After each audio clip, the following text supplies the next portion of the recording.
Irmãos e irmãs, amém? A alegria estar mais uma vez aqui na BCC. Um privilégio maravilhoso de ter esse tempo de comunhão com os irmãos. Cada final de semana que eu venho, o Will me leva num restaurante brasileiro diferente. E eu sempre levo muitas coisas embora para Maryland, muitas mesmo. Mês passado eu levei algumas roscas doces que chegaram todas amassadas em casa. Mas nós nos deliciamos com aquelas roscas amassadas. Como eu disse para vocês, lá em Maryland a comunidade brasileira não é tão grande como aqui, não tem tantas opções como aqui em Atlanta. E toda vez que eu venho, eu sempre aproveito e o Will tem toda a disposição de me levar para lá e para cá. E quando a Ludmila disse aqui que no dia 9 de abril eu estarei com os irmãos e o culto vai ser às 7 da manhã, você falou assim, misericórdia, né? Domingo de Páscoa, né? A sugestão do conselho, até eu me lembro na reunião com o Léo, era 6 da manhã, né, Léo? Era 6 da manhã. Eu me lembro quando eu era pastor em Bauru, foi onde eu comecei meu ministério. Eu conheci a minha querida esposa Lívia, ela era membro da primeira igreja, da primeira IPI, a mesma igreja da Fabiana e do Neto. Eu era pastor da terceira. E nós fazíamos um encontro junto com todos os jovens na chácara da primeira igreja, no culto de Páscoa, e tinham 2 cultos, um às 5 da manhã e outro às 6. O culto das 5 da manhã era o culto do nascer do sol, e depois o culto às 6 horas da manhã com celebração da Páscoa. E era um momento de comunhão de todas as igrejas presbiterianas independentes em Bauru. E o povo estava lá, de manhã, e depois nenhuma igreja naquele domingo tinha mais atividade. Depois todo mundo voltava para sua casa e celebrava a Páscoa em família. E nessa Páscoa agora, no mês de abril, eu vou estar aqui com a minha família. Vamos ficar aqui quase toda semana, desde o dia 5 até o dia 10, até a segunda-feira. E vamos passar um tempo aqui maior com os irmãos, convivendo, conversando também. Quero andar um pouco por aí com a minha esposa, com a minha filha. Estamos já começando a olhar casas e ver qual será o melhor lugar para estar aqui em Atlanta com os irmãos. Quero convidar você a abrir sua Bíblia comigo, por favor. O texto que está aí projetado, Neemias capítulo de número 8. Neemias capítulo 8, nós vamos ler do versículo 1 até o verso de número 12. Não é todo o capítulo, poderíamos fazer toda a leitura, mas nós vamos nos ater apenas nestes versículos de 1 a 12. Eu vou fazer a leitura na NVI. É bem possível que esteja na projeção, você pode acompanhar também, se a sua Bíblia for diferente. A NVI tem uma linguagem um pouco mais fluida, e eu gosto bastante de usar essa linguagem. Diz assim a palavra do Senhor em Neemias 8, de 1 a 12. Quando chegou o 7º mês e os israelitas tinham se instalado em sua cidade, todo o povo juntou-se como se fosse um só homem na praça, em frente da porta das águas. Pediram ao escriba Esdras que trouxesse o livro da lei de Moisés, que o Senhor dera a Israel. Assim, no primeiro dia do 7º mês, o sacerdote Esdras trouxe a lei diante da assembleia, que era constituída de homens e mulheres e de todos os que podiam entender. Ele a leu em alta voz desde o raiar da manhã até o meio-dia, de frente para a praça, em frente da porta das águas, na presença dos homens, mulheres e de outros que podiam entender. E todo o povo ouvia com atenção a leitura do livro da lei. O escriba Esdras estava numa plataforma elevada de madeira, construída para a ocasião. Ao seu lado, à direita, estavam Matitias, Semá, Anaías, Urias, Ilquias e Maacéias. E à esquerda estavam Pedaías, Misael, Malquias, Rassum, Rasbadana, Zacarias e Mesulão. Esdras abriu o livro diante de todo o povo, e este podia vê-lo, pois estava no lugar alto. E quando abriu o livro, o povo todo se levantou. Esdras louvou o Senhor, o grande Deus, e todo o povo ergueu as mãos e respondeu amém, amém. Então eles adoraram o Senhor, prostrados, com o rosto em terra. Os levitas, Jesua, Bani, Serabias, Jamim, Acube, Sebatai, Odias, Maséias, Quelita, Azarias, Zobadade, Anã, Pelaías, instruíram o povo na lei, e todos permaneceram ali. Leram o livro da lei de Deus, interpretando-o e explicando-o, a fim de que todo o povo entendesse o que estava sendo lido. Então Neemias, o governador, Esdras, o sacerdote e escriba, e os levitas que estavam instruindo todo o povo disseram a todos: este dia é consagrado ao Senhor, o nosso Deus. Nada de tristeza e choro, pois todo o povo estava chorando enquanto ouvia as palavras da lei. E Neemias acrescentou: podem sair e comam e bebam do melhor que tiverem e repartam com os que nada têm preparado. Este dia é consagrado ao nosso Senhor. Não se entristeçam, porque a alegria do Senhor os fortalecerá. Ou como conhecemos tradicionalmente, a alegria do Senhor é a nossa força. Os levitas tranquilizaram todo o povo, dizendo: acalmem-se, porque este é um dia santo, não fiquem tristes. Então todo o povo saiu para comer, beber, repartir com os que nada tinham preparado, e para celebrar com grande alegria, pois agora compreendiam as palavras que lhes foram explicadas até aqui. Amém? Vamos orar. Curva a sua cabeça, feche seus olhos, vamos falar com Deus mais uma vez.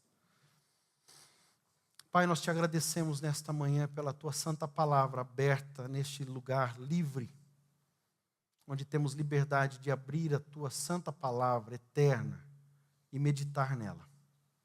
Obrigado, Deus, como falamos na escola dominical, obrigado porque o Senhor nos dá liberdade de termos a Bíblia em nossas mãos, com tantas diferentes versões, em nosso celular, lida com liberdade, proclamada, enquanto tantas pessoas gostariam de receber a tua palavra, meditar na tua palavra neste momento e não podem. Obrigado, Deus, porque a tua palavra nos edifica e porque a tua palavra coloca todas as coisas no devido lugar. Peço, ó Pai, que o Senhor, através da tua palavra, coloque a nossa vida no lugar da tua vontade. Ó Deus, nós queremos sair daqui nesta manhã com a nossa vida melhor posicionada no centro da tua vontade. Esta é a nossa oração nesta manhã, em nome de Jesus. Amém e amém.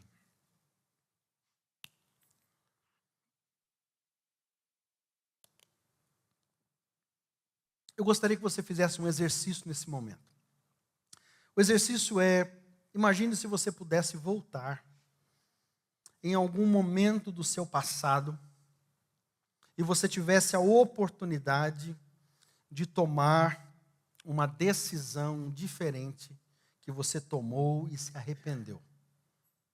Você consegue pensar em algum momento do seu passado em que lá você tomou uma decisão da qual hoje você diz assim: jamais deveria ter tomado aquela decisão. Espero que não tenha sido seu casamento. Misericórdia, pastor.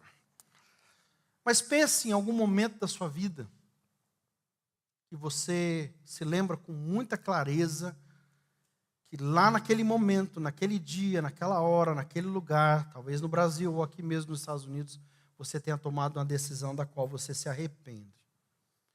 E talvez até venha o desejo de que algumas lágrimas vertam no seu rosto, saiam dos seus olhos, porque aquela decisão de fato foi muito infeliz.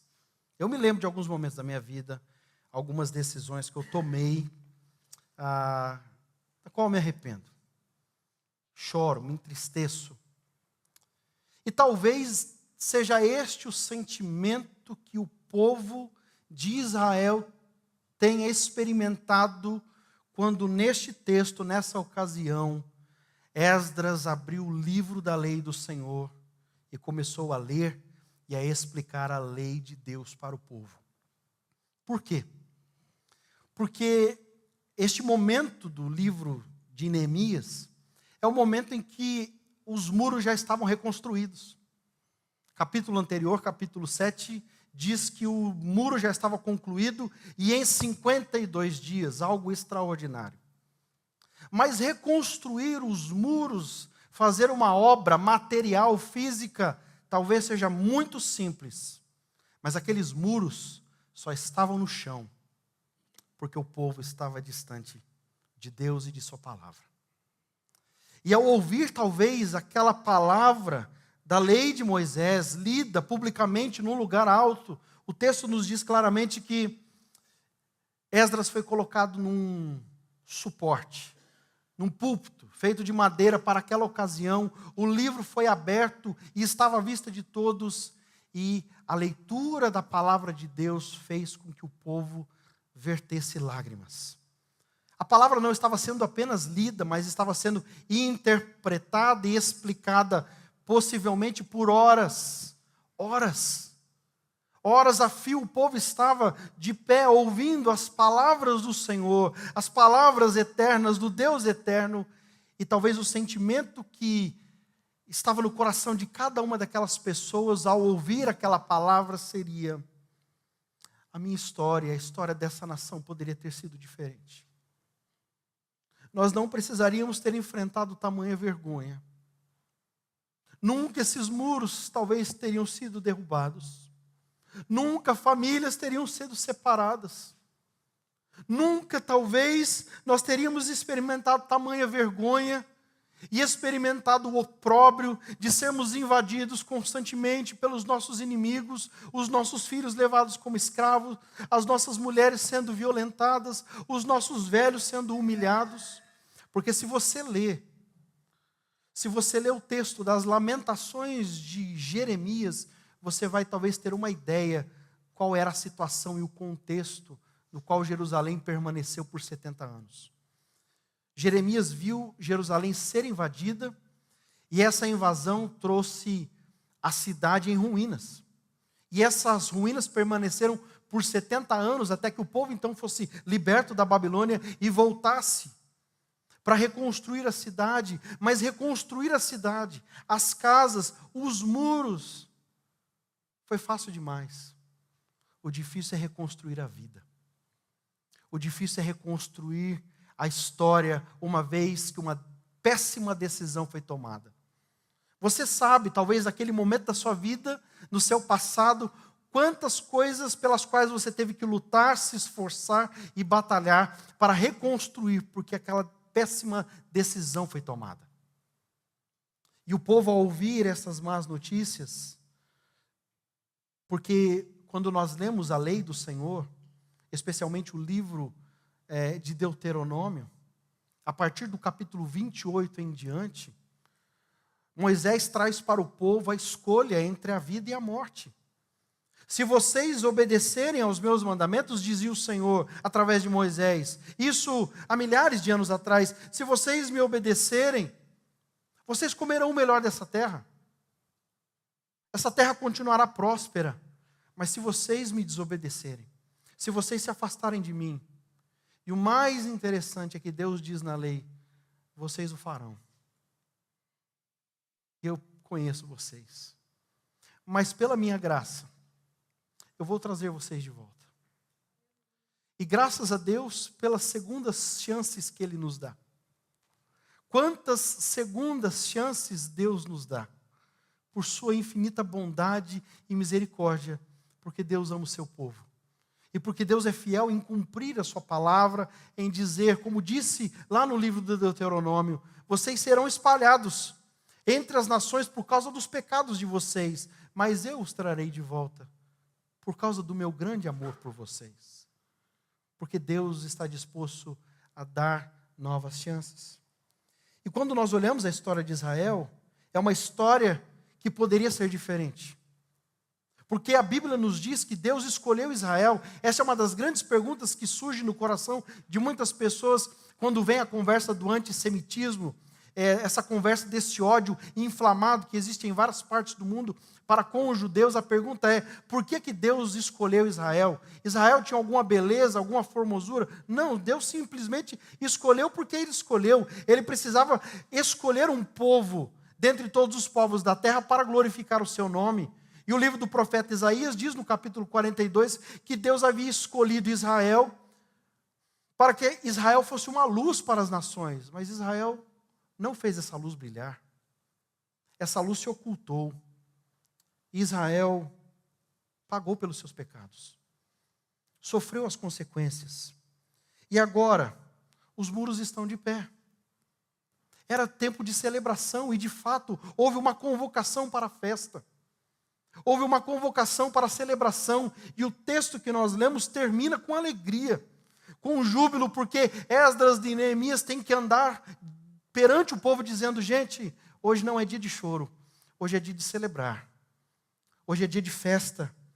Talvez, de fato, a nossa história tivesse sido diferente. Mas o Senhor nos resgatou e nos perdoou. Os muros estão de pé. A cidade está protegida. Agora nós vamos nos reconstruir como nação. E quando nós olhamos para esse texto ele tem um eixo central. A leitura da palavra de Deus. E é a palavra de Deus que coloca todas as coisas no seu devido lugar. É a palavra de Deus. Ela que coloca em ordem todas as coisas. Quando você volta os seus olhos para a Bíblia Sagrada nos diz justamente no livro do Gênesis, no capítulo 1, de que a terra era sem forma e vazia. Então Deus disse, haja luz, e houve luz. E Deus vai dizendo e vai colocando em ordem o caos. Porque a palavra de Deus tem esse poder de ir arrumando as coisas, ajustando e colocando tudo em seu devido lugar. É por isso que a Bíblia deve ser lida dentro de casa. Deve ser aberta, não apenas aberta, como o Salmo 91, para espantar qualquer coisa que você tenha medo. Mas a Bíblia ela deve ser aberta e lida e explicada e interpretada como Esdras estava fazendo. Você sabe muito bem, o livro de Esdras é o livro anterior ao livro de Neemias. Por quê? Porque Esdras chega com os primeiros grupos que voltam da Babilônia com o foco de reconstruir o templo. E Esdras e Neemias, no livro judaico, na Bíblia judaica, é um livro só. Não são dois, separados como na nossa Bíblia cristã. Porque Deus tem a intenção clara de reconstruir as vidas, mas reconstruir as vidas a partir, não de muros reconstruídos, porque os muros vêm depois. Esdras é primeiro por quê? Porque o templo precisava ser reconstruído em primeiro lugar. Porque lá a palavra seria lida e pregada e anunciada. Porque a palavra de Deus vem em primeiro lugar. E é ela que coloca em ordem todas as coisas. É ela que vai ajustando e vai colocando tudo no seu devido lugar. Eu gostaria de trazer para você 3 lições desse texto para a nossa vida sobre colocar as coisas no seu devido lugar a partir da palavra de Deus. A primeira lição desse texto para nós é que a palavra coloca o povo novamente em comunhão e unidade. A palavra coloca o povo novamente em comunhão e unidade. Gente, não existe nada pior e nada nos afeta mais do que relacionamentos rompidos e quebrados. Se tem uma coisa que deixa a gente balançada, é brigar com quem a gente gosta. Todo mundo sabe que o dia não começa bem e você não sai bem para trabalhar se lá dentro da sua casa deu treta. Não é? E às vezes nós cristãos, nós somos assim. A gente sai de casa domingo de manhã, acorda, de repente um começa a dizer para o outro, estamos atrasados, vamos. E aí um começa a discutir com o outro, mas você está demorando, mas você trocou a camisa por quê? Você está trocando o sapato por quê? Filho, escova o dente, entra no carro, a filha diz, não escovei o dente, pai. Então volta lá dentro, e aí de repente, dentro do carro, aquele conflito, e está todo mundo indo para a igreja. Aquele clima santo e maravilhoso. Aí de repente, quando para na porta da igreja, o pai ou a mãe, alguém diz assim dentro do carro, agora parem. Agora nós vamos descer para o culto. E aí toda aquela família que quebrou o pau até aquele momento, sai de dentro do carro dizendo, a paz do Senhor, irmãos. Vocês estão rindo, né? A gente ri normalmente de coisas que nos fazem chorar. Não é assim, gente? E a gente sai para trabalhar durante a semana, às vezes no café da manhã tem uma palavra meio torta. Os nossos relacionamentos, eles são tão importantes e tão fundamentais que a gente não anda bem na vida se a gente está brigado com quem a gente ama. O texto bíblico e a história de Israel nos apresenta uma nação dividida. A história de Israel nos apresenta um povo que era para ser um só. Um povo que celebrava o Senhor. Uma nação que adorava a Deus. Porque Deus ele trabalha com núcleos de comunhão.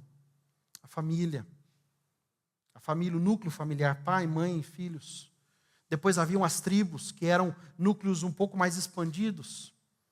Tribo de Levi, tribo de Judá, tribo de Benjamim, as 12 tribos de Israel. E havia a reunião de todo o povo. A história de Israel é belíssima em nos apresentar o povo indo para Jerusalém, cantando e exaltando o Senhor, através de algumas canções que nós encontramos nos Salmos, os famosos cânticos dos degraus ou cânticos de romagem de peregrinação. O povo saía das suas casas cantando, saíam das aldeias, das tribos e se reuniam para adorar o Senhor em Jerusalém. Mas passados apenas 3 reis, Saul, Davi e Salomão, o reino se divide. E a divisão dos 2 reinos gera a consequência da destruição dos 2 reinos. O reino do norte é massacrado pela Síria. O reino do sul é detonado pela Babilônia. Mas agora, para ouvir a palavra de Deus, para receber a palavra de Deus, veja o que acontece no texto, verso de número 1. Todo o povo se ajuntou de frente à praça, em frente à porta das águas, como se fosse um homem só. A palavra de Deus coloca o povo novamente em união e comunhão, em unidade. Eles não estão mais apenas reunidos, eles estão unidos. E coisa boa, gente, é dentro da nossa casa e é dentro da igreja, quando as pessoas não apenas estão reunidas, mas quando elas estão unidas. Não apenas estão perto fisicamente umas das outras, mas agora elas possuem senso de unidade e de comunhão. São um só corpo, uma só família, um só povo. Eles estão agora unidos no mesmo propósito de adorar e servir o Senhor. Veja que coisa interessante, o verso nos diz, a partir do verso de número 7, nos diz que os levitas estão atuando. Os levitas estão trabalhando. Ou seja, a palavra de Deus está fazendo com que as pessoas se coloquem novamente nos seus postos. As pessoas estão voltando a servir a Deus. E quando nós não servimos o Senhor, quando nós não oferecemos a nossa vida em serviço ao Senhor, servindo os outros, eu costumo dizer sempre isso lá para os nossos irmãos da igreja em Washington, eu digo sempre o seguinte, irmãos, sirva a Deus servindo as pessoas. Sirva a Deus servindo as pessoas. Porque a Bíblia nos diz assim que nós não podemos dizer que amamos a Deus a quem não vemos e odiamos aqueles que estão à nossa volta, quem vemos. Então amamos a Deus amando as pessoas. E agora, o que está acontecendo? O povo está reunido como um só homem para ouvir a palavra de Deus. As pessoas estão voltando aos seus cargos, atuando e servindo. E mais interessante ainda, verso de número 12, diz que agora eles estão compartilhando a vida. Eles estão compartilhando porque Neemias diz o seguinte, saiam, e eles saem para repartir com aqueles que não tinham nada preparado.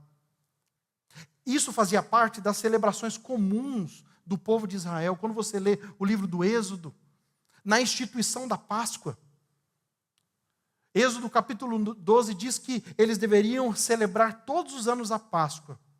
E você deveria estar atento, porque se alguém à sua volta, um vizinho, um familiar, não tivesse um cordeiro para imolar e comerem juntos, com as ervas amargas e com os pães asmos, você deveria abrir a porta da sua casa e servir a esses que nada têm. E tudo isso volta a acontecer com Israel. E tudo isso, irmãos, deve voltar a acontecer na nossa casa. Quando a palavra de Deus não é o centro da nossa família, quando a palavra de Deus não é o centro da igreja, quando a palavra de Deus não é o centro da nossa vida, começam a se inverter os papéis, começam os conflitos, começam as divisões, mas quando a palavra de Deus é lida, é proclamada, e as pessoas ouvem a palavra de todo o coração, as coisas vão voltando para o seu devido lugar. Volta a unidade, volta a comunhão, volta ao sentido de povo, volta ao sentido de família. E olhe isso em todas as perspectivas da sua vida. Em todos os núcleos, seja o núcleo familiar, sua família está dividida. Muitos conflitos, marido e esposa, pais e filhos. Coloque a palavra de Deus novamente no centro. Abra a palavra de Deus mesmo que todo mundo esteja de cara feia. Ah, mas de novo, vai abrir a Bíblia? Sim, nós vamos abrir a Bíblia e nós vamos ler, porque na leitura da palavra e na explicação da palavra, as coisas vão voltar para o lugar nessa casa. Uma das coisas que nós temos priorizado em casa é que nós não fazemos nada de manhã. Eu acho que eu contei isso para vocês. É uma decisão nossa. Ninguém abre celular, ninguém abre rede social, ninguém faz nada de manhã, nem minha filha, que costuma acordar mais cedo que todo mundo. Ela não desce, ela não liga a televisão enquanto nós não sentamos e abrimos a palavra e oramos. E aí vamos fazer as outras coisas. Tomar café, e aí checar e-mails e sair para a vida. A palavra está em primeiro lugar. E nós temos sentido, como família, um senso de unidade tão grande. Tão grande. E essa é a primeira coisa que a palavra de Deus faz. Colocar em ordem esse sentido de unidade. Em segundo lugar, a palavra coloca novamente os corações em sintonia com Deus. Se a palavra trouxe unidade para todo o povo, olhando agora numa perspectiva individual, a palavra coloca os corações novamente em sintonia com Deus. Veja comigo o verso de número 6, que nos diz o seguinte: Esdras louvou o Senhor, o grande Deus, e todo o povo ergueu as mãos e respondeu: Amém, amém. E eles adoraram o Senhor, prostrados, com seus rostos em terra. Se existe um pecado que o povo de Israel cometeu, dentre uma lista enorme, mas se tem um pecado que encabeça a lista de Israel, é o pecado da idolatria. Ao longo da sua história, diante de todos os pecados cometidos pelas duas nações, a idolatria encabeça a lista. O afastamento de Deus. E nós temos uma concepção muito equivocada de idolatria. A nossa concepção de idolatria é uma concepção brasileira. Porque nós temos na nossa mente, o nosso coração, nós que nascemos num país predominantemente católico, romano, nós temos a ideia de que idolatria são as pessoas se curvando diante de um poste ídolo. O povo de Israel fez isso? Fez. Mas idolatria, irmãos, acima de tudo, significa entregar o seu coração, a sua esperança, os seus sonhos e a sua alegria para tudo aquilo que não seja o Senhor. Ser um idólatra é colocar toda a sua esperança, toda a sua alegria, todo o seu prazer em tudo aquilo que não é o Senhor. Você tem alegria e prazer em algumas coisas da vida? Tem. Deus fez algumas coisas boas para a nossa alegria, para o nosso deleite. Comer, sentar à mesa, comer uma boa picanha, tomar um bom café da manhã com pão francês, glória a Deus. Você diz aí, mas pastor, pão francês é a coisa mais comum. Para mim não é, gente. Pão francês é um negócio sagrado para mim. A gente se deleita com coisas pequenas, mas o maior deleite da alma do ser humano tem que ser o Senhor. Porque a palavra de Deus nos diz claramente: ame, pois, o Senhor teu Deus, com toda a tua força, com todo o teu coração e com todo o teu entendimento. E nada menos do que isso. Com todas as tuas forças, com todo o teu coração, com todo o teu entendimento. Ser um idólatra não é apenas se curvar ou se prostrar diante de postes ídolos, mas é depositar toda a sua esperança em outras coisas. E aí tornamos as coisas deuses e ídolos falsos, que geram em nós frustrações. Se você ler os livros dos reis, os livros das crônicas, quantas vezes reis e quantas vezes o povo se dobrou diante de ídolos de outras nações, esperando que Deus desse para eles, povo de Israel, o que Deus estava dando para aquelas outras nações. E infelizes são as pessoas que olham a vida daqueles que são ímpios e não temem o Senhor. Infelizes são os cristãos que olham para aqueles que não têm nenhum temor de Deus em seus corações e muitas vezes olham para talvez a falsa felicidade deles e desejem aquilo que eles têm, esperando servir o Deus que eles servem, que seja o dinheiro, o prazer, o trabalho, e esperando que estes deuses recompensem a sua vida. Se você trabalhar por dinheiro, se você trabalhar apenas pelos seus ganhos, apenas para uma vida confortável, e você se esquece completamente do Senhor. O povo ouve a palavra está sendo pregada, a palavra está sendo explicada, as pessoas estão ouvindo, e elas caem em adoração. Elas levantam as suas mãos, mas elas se dobram, porque a palavra que está aqui, prostrados rostos em terra, é a palavra hebraica para o curvar-se. Contrário à ideia do povo que foi muitas vezes chamado por Deus, povo de dura cerviz. Você já viu essa expressão na Bíblia? Deus chamando o povo de dura cerviz? Essa expressão se repete várias vezes, principalmente no livro do Êxodo. E essa expressão se repete na lei de Deus, por quê?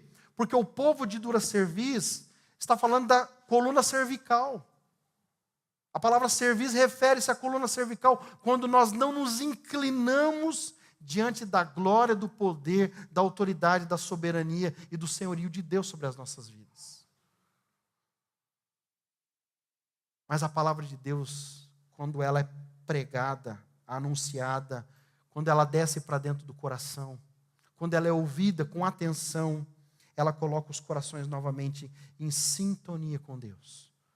O povo adora, o povo exalta, o povo se prostra, as pessoas voltam para Deus. E a palavra de Deus é que tem poder para fazer isso. E em último lugar, a palavra, depois de colocar o povo novamente em unidade, de trazer os corações novamente para perto de Deus mais uma vez, a palavra coloca a alegria no centro da vida. A palavra de Deus coloca a alegria no centro da vida. Ao ouvir aquelas palavras maravilhosas, o povo chora. E era um dia de festa. Era um dia de celebração. Neemias e Esdras disseram para o povo: preparem a comida, coloca a coca na geladeira, assa o frango, deixa tudo preparado, compra sorvete, nós vamos fazer uma festona. Porque nós vamos ouvir a palavra de Deus e o povo vai com o coração preparado para celebrar, mas ouve a palavra e se quebranta. E que coisa maravilhosa é essa? Se quebrantar diante da palavra de Deus. Mas a tristeza na vida do crente não é a palavra de Deus, não é a palavra final, porque a vontade de Deus é que o seu povo se alegre. A vontade de Deus é que o seu povo celebre. A alegria faz parte da vida do povo de Deus. Por isso a tristeza não é o ponto final na nossa história. Por mais que venhamos a nos entristecer e nos arrepender de pecados que tenhamos cometido no passado, você pode chorar ao se lembrar de alguns deles, de algumas decisões erradas que você tenha cometido, mas essa tristeza não é o ponto final. O ponto final é a alegria. E o texto nos diz no verso de número 10, não se entristeçam, porque a alegria do Senhor nos fortalecerá. A alegria do Senhor é a nossa força. Nós vamos celebrar. Neemias está dizendo algo muito profundo para o povo. Meus queridos, nós estamos aqui de volta. Passamos um momento triste.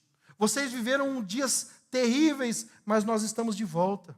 Os muros foram reconstruídos, os inimigos bateram em retirada, mas agora nós estamos unidos novamente. A palavra está sendo pregada, as pessoas estão se arrependendo e estão entendendo, então nós vamos nos alegrar. O grande problema é que nós nos apegamos às alegrias momentâneas, ao invés de nos apegarmos às alegrias eternas. Há uma grande diferença entre uma coisa e outra. Nós temos normalmente essa inclinação a nos alegrarmos com as coisas momentâneas e passageiras. Durante a semana, talvez você não tenha sofrido, não tenha experimentado momentos bons e tenha sofrido lutas, adversidades, talvez não tenha conseguido todo o dinheiro, todos os recursos que você esperava para aquela semana. Mas em oposição a isso, o seu nome está escrito no livro da vida e de lá não será tirado. Os seus pecados foram perdoados por meio de Cristo Jesus. O Espírito Santo de Deus habita em você e de você jamais sairá. O grande problema é que nós estamos sempre apegados às coisas materiais e não às verdades eternas. Nós estamos sempre olhando para as coisas passageiras e não nos apegamos às coisas eternas. As coisas passageiras, elas são passageiras. Eu pergunto para você, quanto tempo você dá para um banquinho como esse? Quanto tempo um banquinho como esse aqui de madeira sobrevive? Fala aí uma data. Quanto tempo você dá para esse banco aqui? Quanto tempo, gente? 20 anos. Aguenta um banquinho desse aqui? 20 anos. Já tinha sumido esse banquinho aqui. Aí, ó. Nós olhamos para uma coisa material e damos valor para ela. Mas eu pergunto para você, quanto tempo isso aqui dura? As coisas têm limite. Elas são passageiras. Elas vão embora. Isso aqui um dia vai para o fogo. Vai ser usado para outra coisa. Vai se despedaçar. Vai ser consumido pela própria terra.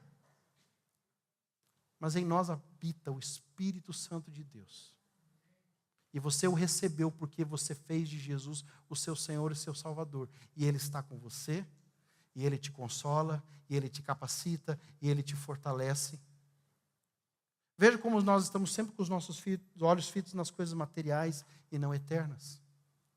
E Esdras está dizendo, Neemias está dizendo, não vão nesse momento chorar. Não é momento de choro. O momento agora é de alegria, porque o centro da vida do povo de Deus deve girar em torno dessa alegria pela comunhão com o próprio Deus. E é por isso que Paulo vai dizer depois do Novo Testamento em Filipenses 4:4. Alegrai-vos sempre no Senhor. Outra vez digo, alegrai-vos. E aí você decora Neemias 8:10. A alegria do Senhor é a nossa força. E é isso que a palavra de Deus faz. Ela traz a alegria para o centro da vida. Eu gostaria de terminar essa mensagem com 3 desafios. O primeiro é, quais são os relacionamentos que a palavra de Deus nessa manhã está te orientando a consertar? Quais são os relacionamentos que a palavra de Deus nesta manhã está te orientando a consertar hoje? Talvez alguém dentro da sua casa, alguém dentro da sua família, um conhecido, um amigo, um irmão da igreja. Você precisa sentar, liberar perdão, pedir perdão. Voltar a ser um só corpo, uma só família, compartilhar novamente a alegria com essa pessoa. Porque é isso que a palavra de Deus fez com o povo naquela manhã. Segundo, qual postura do seu coração precisa ser corrigida hoje pela palavra de Deus para que você volte a ser um adorador? Qual postura no seu coração precisa ser corrigida hoje no seu coração para que você volte a ser um adorador? Para que você não deposite mais sua alegria, esperança, prazer nas coisas deste mundo, mas seu coração se volte para o Senhor com toda a força, de todo o coração e com todo o entendimento.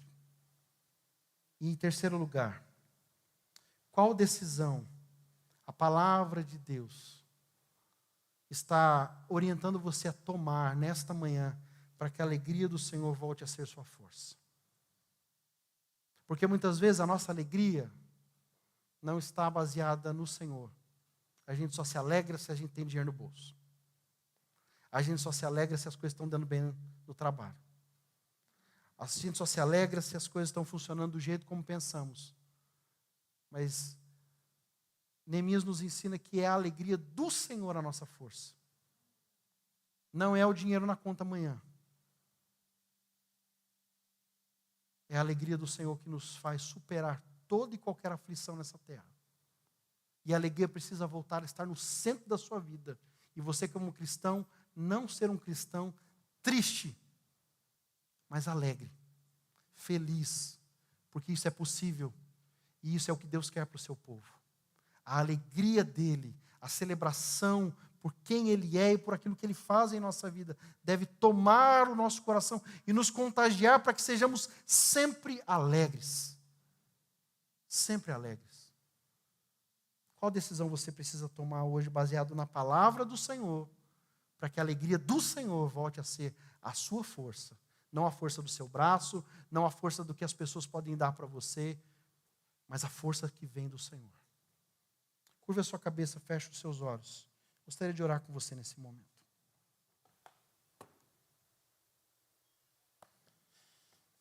A palavra de Deus, ela coloca em ordem todas as coisas novamente. Não são as nossas palavras, não é o nosso jeito, não é a nossa força, mas é a palavra de Deus que coloca tudo no lugar. Tem algum relacionamento que está quebrado? Se volte para a palavra pode consertar isso. Seu coração está distante de Deus, você está pegado a muitas coisas deste mundo, depositando seu prazer, sua alegria nessas coisas. Volte para a palavra e seu coração se voltará para o Senhor.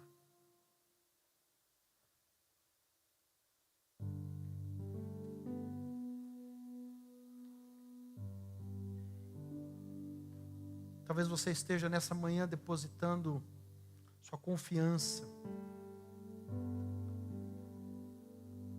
em outras coisas que não sejam o Senhor e fazendo disso a sua força e a sua alegria. E o Senhor está te convidando a rever, a reavaliar, a repensar. Porque as coisas deste mundo são passageiras, mas a alegria do Senhor é eterna. Pai, nesta